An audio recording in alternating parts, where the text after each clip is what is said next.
وفاقی حکومت کا 5 IPPs کے ساتھ معاہدے ختم کرنے کا اعلان۔ وزیر اعظم شہباز شریف نے کہا بجلی کی قیمت کم ہوگی، صارفین کو 60 ارب روپے سالانہ فائدہ ہوگا۔ مجموعی طور پر ملکی خزانے کو 411 ارب روپے کی بچت ہوگی۔ 5 IPPs مالکان نے ملکی مفاد کو ذاتی مفاد پر ترجیح دی۔ دیگر IPPs سے معاہدوں پر بتدریج نظر ثانی کر کے بجلی ٹیرف کم کریں گے۔ مشکلات ختم نہیں ہوئی، نہ دودھ اور شہد کی نہریں بہہ رہی ہیں۔ ماضی میں سنگ دل حکمران نے کہا مہنگائی سے میرا سروکار نہیں۔ ورلڈ بینک نے پاور سیکٹر کو پاکستان کی ترقی کی راہ میں رکاوٹ قرار دے دیا۔ پاور سیکٹر ڈسٹریبیوشن اصلاحات کی رپورٹ جاری، کہا پاکستان میں پاور جنریشن میں جدید ٹیکنالوجی کا فقدان رہا۔ بجلی ترسیل اور تقسیم ناقص منصوبہ بندی کا شکار رہی۔ بجلی پیداوار، ترسیل اور تقسیم کے نقائص نے بجلی کی قیمت بڑھا دی۔ رواں مالی سال کرنٹ اکاؤنٹ خسارے کا تخمینہ 0.6% ہے۔ مالی خسارہ GDP کا 7.6% رہے گا۔ وزیر توانائی اویس لغاری نے کہا بجلی کی فی یونٹ قیمت 10 روپے سے کم ہونی چاہیے۔ بجلی کی موجودہ قیمتیں زیادہ دیر نہیں چل سکتی۔ بجلی پیدا کرنے والی کمپنی سے معاہدوں کو دوبارہ دیکھا ہے کہ کن پلانٹس کی ضرورت ہے اور کن کی نہیں۔ IPPs کے ساتھ نئے معاہدوں سے اربوں روپے کی بچت ہوگی۔ مستقبل میں پاور سیکٹر کو آسمان کی طرف جاتے دیکھیں گے۔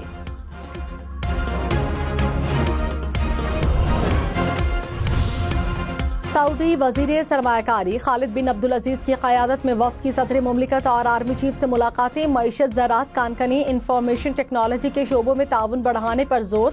اسلام آباد میں پاک سعودی بزنس فورم کا انعقاد۔ سعودی سرمایہ کاروں کا پاکستان میں سرمایہ کاری میں دلچسپی کا اظہار۔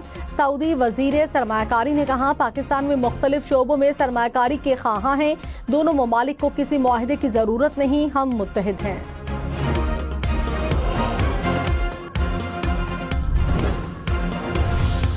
نواز شریف سے چیئرمین پیپلز پارٹی بلاول بھٹو کی ملاقات۔ ملک کی سیاسی صورتحال پر تبادلہ خیال۔ بلاول بھٹو کی آمد پر نواز شریف نے استقبال کیا۔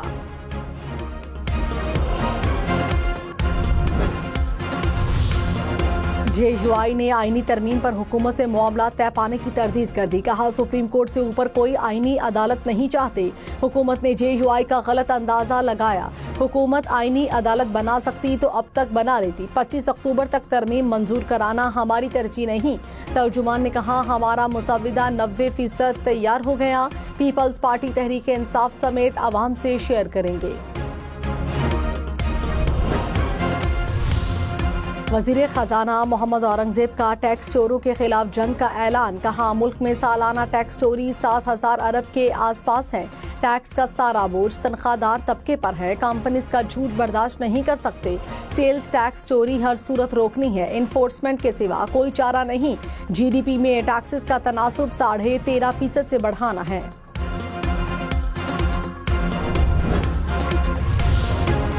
سعودی وزیر سرمایہ کاری خالد بن عبدالعزیز نے کہا SIFC کی سہولت کاری ہمارے لیے اہم ہے۔ آرمی چیف نے سعودی عرب کے لیے ریڈ ٹیپ کو ریڈ کارپیٹ سے بدلنے پر زور دیا۔ پاکستان میں سرمایہ کاری بڑھانے کے لیے پرعزم۔ پاکستان ہمارے لیے دوسرا گھر ہے۔ ہم دوست نہیں، ایک خاندان ہیں۔ ہماری معیشت اور معاشرت ایک دوسرے سے جڑی ہے۔ دونوں ممالک کے درمیان مذہبی اور روحانی تعلق قائم ہے۔ علاقائی خوشحالی کے حصول کے لیے مل کر کام کرنا چاہیے۔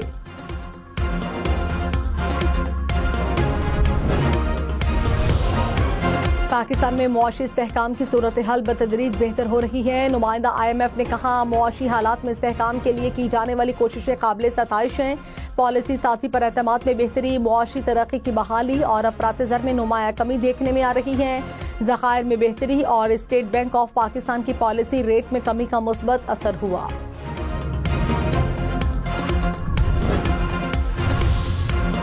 اسلام آباد ہائی کورٹ کا خیبر پختونخوا ہاؤس کو فوری ڈی سیل کرنے کا حکم۔ چیف جسٹس عامر فاروق نے کہا آپ صرف قانون اور قاعدے کے مطابق کارروائی کر سکتے ہیں۔ ایک صوبے کا ہاؤس سیل کرنا شرمندگی والا کام ہے۔ اس طرح نہ کریں کہ لگے آپ کسی کو ٹارگٹ کر رہے ہیں۔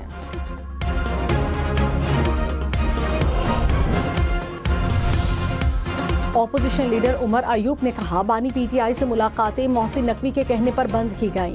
علی امین گنڈاپور کو گرفتار کرنے کا حکم بھی محسن نقوی نے جاری کیا۔ وزیر اعلیٰ آپ کو معاف کریں گے، ہم معاف نہیں کریں گے۔ مظاہرین پر تشدد کا حساب دینا پڑے گا۔ کراچی کے مختلف علاقوں میں بادل برس پڑے. اسٹیل ٹاؤن، گلشن حدید اور ملیر میں تیز ہواؤں کے ساتھ بارش. چیف میٹرولوجسٹ سردار سرفراز نے کہا مانسون ہواؤں کے ساتھ سمندری ہوائیں ختم ہو جاتی ہیں. اگلے 4 سے 5 روز تک گرمی کی شدت برقرار رہے گی. نائب وزیراعظم اسحاق ڈار نے کہا پاکستان جلد دنیا کی 24ویں مضبوط معاشی قوت بن کر ابھرے گا.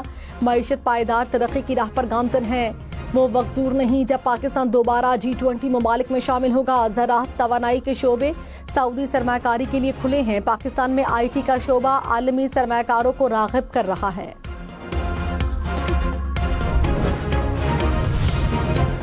چیف آرمی اسٹاف کا بہت شکریہ ادا کرتا ہوں کہ انہوں نے بے پناہ پرسنل ایفرٹ کی اور پرسنل کاوشیں کی. And I think it has some thing fresh and new experience for me and I feel very very encouraged. وزیراعظم شہباز شریف نے کہا معیشت کی بحالی کے لیے army chief general Syed Asim Munir نے ذاتی طور پر بے پناہ کوششیں کی ہیں. ان کا بے حد شکریہ ادا کرتا ہوں. یہ میرے لیے فریش اور نیا تجربہ ہے. میں بہت حوصلہ محسوس کر رہا ہوں.